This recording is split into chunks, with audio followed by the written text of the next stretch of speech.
Look, I realize I never really thanked you properly for tipping me off about those dragons. You know the prefect's bathroom on the 5th floor?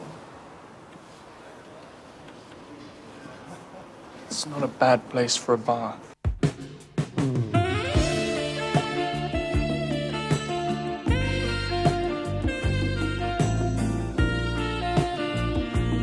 Tá de parabéns quem escreveu esses diálogos, cara.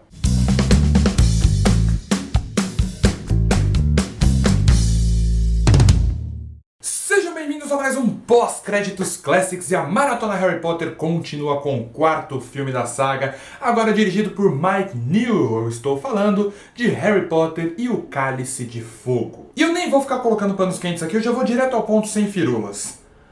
Eu não gosto desse filme.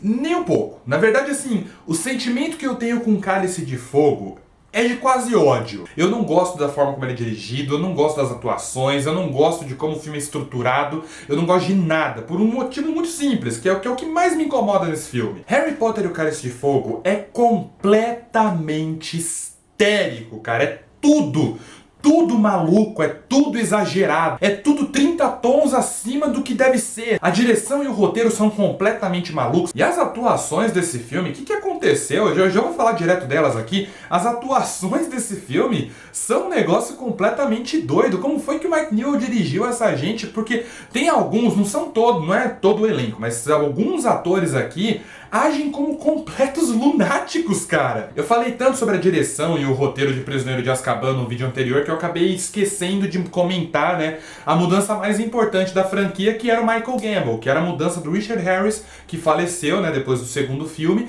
pro Michael Gambon como Dumbledore. No terceiro filme ele tá bem, ele tá contido, ele tá até diferente. Eu achei legal o Michael Gambon ele trazer ali uma atuação, uma versão Dumbledore diferente do que o Richard Harris fazia, né, o mínimo que você espera do ator. Agora, nesse filme, meu Deus do céu, o que é o Dumbledore nesse filme? E eu sei se você vai falar, pô, você tá sendo hipócrita, você falou que tem que adaptar, que tem que mudar o livro em relação ao filme e tudo mais, etc, etc. E assim, realmente podem haver mudanças, o Dumbledore não precisa ser obrigatoriamente sereno e calmo, porém, no terceiro filme ele era assim, o Michael Gambon construiu o personagem assim no terceiro filme. Existem momentos tensos naquele filme e o Dumbledore se mantém ali controlado, se mantém, né, dentro da normalidade. Mas nesse filme ele tá agindo feito um completo lunático.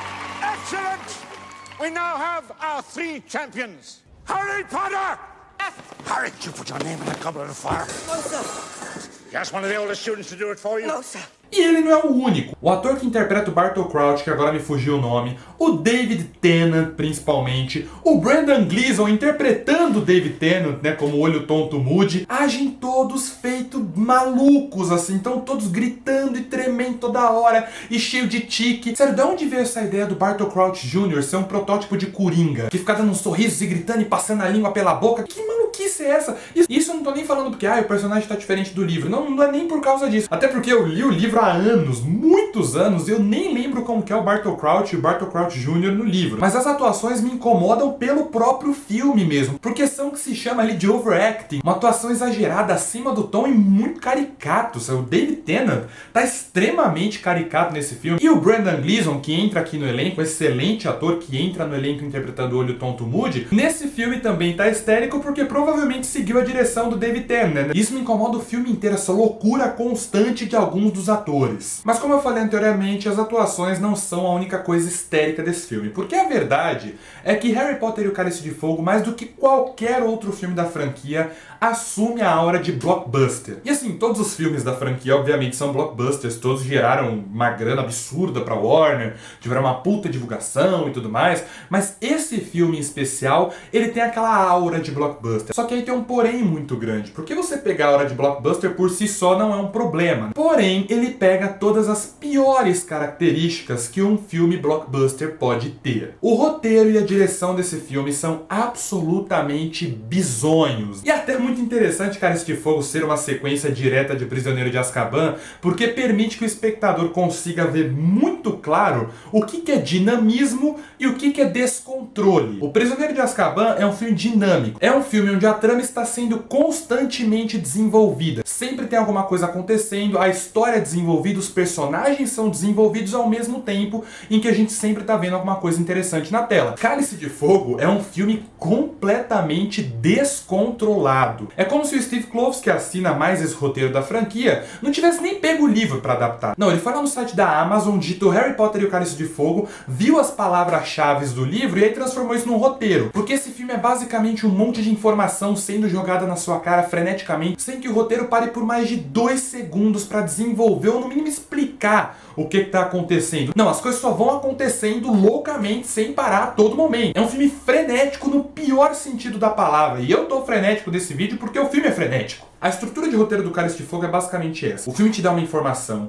e aí ele te dá outra informação que não tem nada a ver com a informação anterior, e aí ele te dá umas 3 piadinhas, e aí dá mais outra informação que não tem nada a ver com as 2 anteriores, e aí ele coloca uma cena de ação, mais 3 informações, e mais 3 piadinhas, e mais uma sequência de ação, e mais 15 informações, e aí uma sequência sensacional que eu vou falar daqui a pouco, mais umas 5 informações corridas ali jogadas pra você, um monólogo bonito do Dumbledore, créditos finais. É basicamente isso. E assim, eu até consigo entender que o Cálice de Fogo é um livro difícil de adaptar. Eu até poderia perdoar o roteiro do filme por ser essa coisa corrida e descontrolada, que nunca explica nada do que tá mostrando, se 2 anos depois do Cálice de Fogo, David Yates não tivesse adaptado um livro com mais de 700 páginas num filme muito melhor que esse aqui. Então, quando você vê a forma como esse filme foi escrito, e principalmente a forma como ele foi dirigido e editado, porque quando você vê a direção e a edição desse filme, parece que o Mike Neill tava com pressa de se livrar dessa merda logo. Então, por todas essas características, Cálice de Fogo foi feito para 2 públicos bem distintos. Fãs do livro, que vão assistir o filme com tudo já contextualizado, então pode jogar um monte de informação na cara deles que eles vão entender. E o segundo público para qual Cálice de Fogo foi feito são pessoas que não precisam de contexto nenhum pra adorar o filme. E você sabe que tipo de filme atrai esse público, né? Que não liga de ver um monte de coisa acontecendo sem contexto na tela. Se você respondeu blockbuster ruim, você acertou. Isso porque apesar de nada fazer sentido nesse filme, ele contém algo que é um chamariz para excelentes sequências de ação, que é o Torneio Tribruxo. Torneio Tribruxo, inclusive, que faz algo muito legal, isso tanto no livro quanto no filme. Ó, chegamos na parte dos elogios a Cálice de Fogo. No filme isso é muito bem retratado, que é o lance de existirem outras escolas, né? Várias escolas de bruxaria, além de Hogwarts. E nesse filme a gente conhece Durmstrang e Bill Baton. E as tarefas todas do Torneio Tribruxo são espetaculares. São sequências de ação todas muito ambiciosas, né? De longe as sequências de ação mais ambiciosas de toda a série. A primeira tarefa tem um dragão, a segunda é no fundo do lago, a terceira é um labirinto gigantesco. Então são sequências de ação grandiosas, ambiciosas, perfeitas para o cinema e que são maravilhosamente bem feitas nesse filme. Isso não tem do que reclamar. As sequências de ação são todas muito bem feitas. As 3 tarefas são muito legais. Apesar de eu ter umas ressalvas com a primeira, mas enfim. É tudo muito bem realizado. Não, eu não vou aguentar. Deixa eu abrir o parênteses aqui sobre a primeira tarefa. Eu acho o começo dela sensacional, enquanto a cena tá controlada ainda, sabe? Porque você fica tenso pelo Harry, ele tá ali num espaço pequeno com aquele dragão gigantesco. Só que aí, menos de 2 minutos depois, tem aquela monguícia do dragão soltar da corrente e sair perseguindo o Harry por Hogwarts inteira. E assim, eu sei que o Mike Neill tentou encontrar uma maneira de deixar essa sequência ainda mais, né, grandiosa, cinematográfica e com cara de blockbuster, mas é uma sequência que força muito a suspensão de descrença, força a nossa boa vontade de acreditar que um dragão saiu descontrolado por Hogwarts e ninguém fez nada a respeito. E aí chega ao ponto que, para adicionar tensão à cena, Mike Neill coloca o dragão que voa, passeando pelas telhas de Hogwarts para alcançar o Harry. Tipo... Não precisa comentar aí embaixo, eu sei que eu sou chato pra cacete. Apesar da cena ser forçada e não dá pra acreditar nela dentro do roteiro, ela é muito legal e ela é muito bem feita. Mas voltando, todas as tarefas são muito bem feitas, tecnicamente impecáveis. A minha favorita dos 3 nesse filme, sem dúvida, é o Labirinto. Ela é extremamente tensa, é muito legal, isso é até um mérito do diretor, como Mike Neill consegue mudar completamente o clima do filme de uma hora pra outra, né? No momento que fecha ali o labirinto atrás do Harry, tudo muda no filme, ele fica muito mais tenso, ele fica muito mais sombrio, e é uma sequência eletrizante muito bem feita. E assim, voltando para um assunto que eu já falei muito, mas voltando num clima um pouco mais amigável, apesar do roteiro desse filme claramente ter déficit de atenção, ele tem alguns méritos muito legais. A puberdade aqui é muito bem representada. Assim, eu ainda acho que poderia ter um enfoque um pouquinho menor, e eu acho toda essa parte muito legal no filme, a forma como ela é representada no filme, exatamente pela questão da identificação. Então isso é um mérito muito legal desse filme, porque muita gente cresceu com essa história. Então quem era criança em Pedra Filosofal, agora é adolescente em Cálice de Fogo e se identifica com tudo que está acontecendo na tela, né? E assim, como eu falei, o enfoque poderia ter sido um pouquinho menor, poderia ter dado ali atenção para outras coisas mais importantes, mas não deixa de ser divertido ver o Harry e o Rony completamente atrapalhados. Alguns diálogos desse filme são particularmente sensacionais,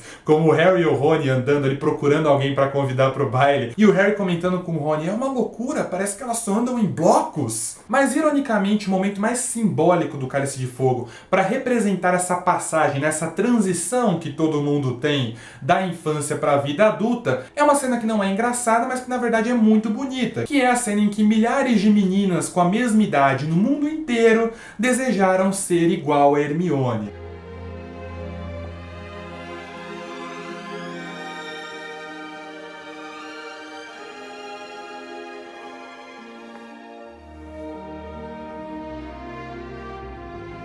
Que no caso é aquele momento simbólico, né, debutante, apesar de eles terem 14 anos, né, debutantes é só a partir dos 15, mas tem todo esse simbolismo, e como eu estava falando antes, várias questões sobre todo esse negócio de puberdade rendem piadas excelentes no filme. E um mérito do roteiro desse filme é que antes dele ficar terrivelmente tenso, ele é muito engraçado. Mas o mais legal desse humor é mostrar como todo o elenco jovem ali tá com uma química perfeita, tá todo mundo muito bem entrosado nesse filme. É legal porque reforça ali o quão próximos todas aquelas pessoas são. Mas assim, acho que deu pra perceber que tudo que eu falei do Cálice de Fogo até agora teve um porém, né? Mas tem um momento nesse filme em que tudo funciona perfeitamente. Que na verdade é um momento, não só o momento mais importante do filme, mas o momento mais importante da história da franquia até o momento, que é a cena do cemitério, o retorno de Lord Voldemort. E eu não tô falando isso só porque ela é praticamente idêntica ao livro, eu juro que eu não tô, mas é porque ela é realmente muito bem feita. Eu tenho certeza que foi essa sequência que deu ali a censura PG-13 pro filme, porque essa sequência é tensa, é sombria e é violenta acima da média pro padrão da franquia. Você tem um rabicho arrancando a própria mão, mostra ali um adulto rasgando o braço do adolescente com uma faca, né, pra jogar o sangue dele. Aliás, eu tô falando aqui da mão e do sangue, mas a sequência em si é um ritual de bruxaria sinistríssimo que deve ter deixado a família tradicional brasileira chocada. Mas no final das contas, né, todo esse ritual sombrio resulta no retorno de Lord Voldemort em carne e osso. E a escolha do ator para interpretar o Voldemort era importantíssima, né? Porque ele é o vilão mor da saga. Ele é fácil, goste você de Harry Potter ou não, o vilão mais marcante da literatura nos últimos 20 anos, então ele teria que ser um vilão extremamente marcante no cinema, e felizmente a escolha foi muito bem feita. Quem interpreta o Voldemort é o Ralph Fiennes, ele faz um trabalho maravilhoso nesse filme, ele fica completamente descontrolado nos filmes seguintes, mas a gente vai chegar lá, eu vou deixar pra comentar depois, mas nesse filme o trabalho que ele faz é espetacular. O Voldemort é um vilão ameaçador, é um vilão assustador na verdade. O surgimento dele, né, hoje a gente assiste tranquilo, mas quando eu assisti pela primeira vez mais novo, eu achei uma sequência extremamente assustadora.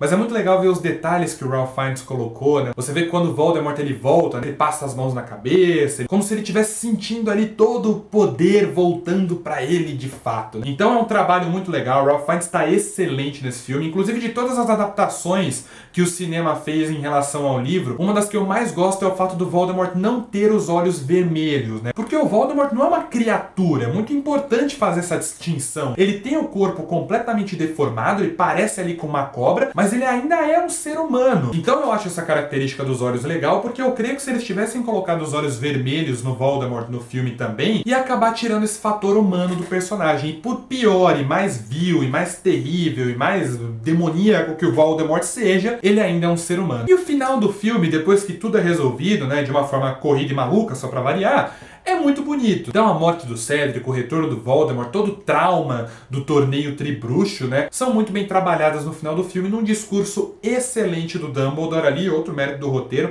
Todo esse discurso que ele faz no final é muito bem escrito, e eu não vou colocar esse discurso inteiro aqui. Eu poderia, mas não vou, porque a Warner é um estúdio insuportável que bloqueia o seu vídeo se você colocar cenas com mais de 30 segundos nele, por mais que sejam críticas, por mais que sejam vídeos ali de opinião, eles bloqueiam, então eu não vou colocar a cena, mas é todo um discurso muito bonito, e é também do Dumbledore, o que pra mim é a melhor frase da franquia. A franquia tem várias frases de efeito muito legais, mas a minha favorita é a que ele fala nesse filme pro Harry. Dark and difficult times lie ahead. Soon we must all face the choice between what is right and what is easy. Olha, isso é uma frase tão boa e tão, mas tão verdadeira, que eu juro pra vocês, acho que é uma das frases que eu mais levo pra minha vida. Que às vezes a gente precisa escolher entre o que é certo e o que é fácil. E é uma das coisas que Harry Potter me ensinou que eu levo pro resto da vida. No fim das contas, Harry Potter e o Cálice de Fogo é um filme que consegue sim ter os seus méritos, né? Ele tem bons momentos, ele tem algumas sequências de ação muito bem realizadas, tem algumas cenas que são muito bem escritas, como esses monólogos e discursos finais do Dumbledore. Toda a parte das questões da adolescência são muito bem retratadas no filme também. O bom humor do filme é muito legal, mas no geral o Cálice de Fogo me incomoda profundamente porque ele é um filme padrão. O tempo todo ele soa pra mim só como mais um filme pipoca em meio a tantos outros. Ele não se destaca em meio aos outros blockbusters, diferente de todos os outros filmes, né, que todo ano, quando tinha Harry Potter, você tinha um monte de blockbuster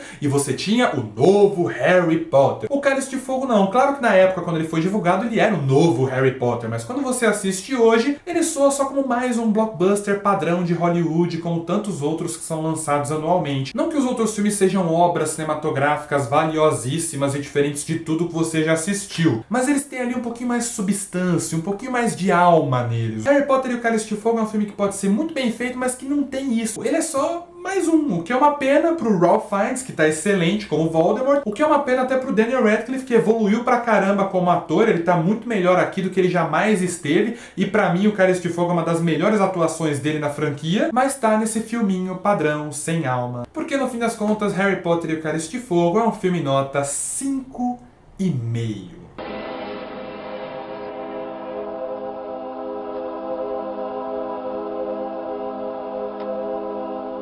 E esse foi mais um Pós-Créditos Classics, e eu peço desculpas aqui pela demora dos vídeos, não era pra sair um por dia, mas rolaram algumas complicações. Provavelmente já adianto pra vocês que talvez eu não consiga fazer todos os vídeos até o dia da estreia de Animais Fantásticos, mas vocês vão continuar me acompanhando mesmo se tiver vídeo saindo no dia da estreia do filme, né? Eu confio que vocês vão, porque vocês são muito legais. A maratona continua com Harry Potter e a Ordem da Fênix, enquanto isso você comenta aqui embaixo o que você acha de O Cálice de Fogo, porque eu vou ficando por aqui. Até o próximo vídeo.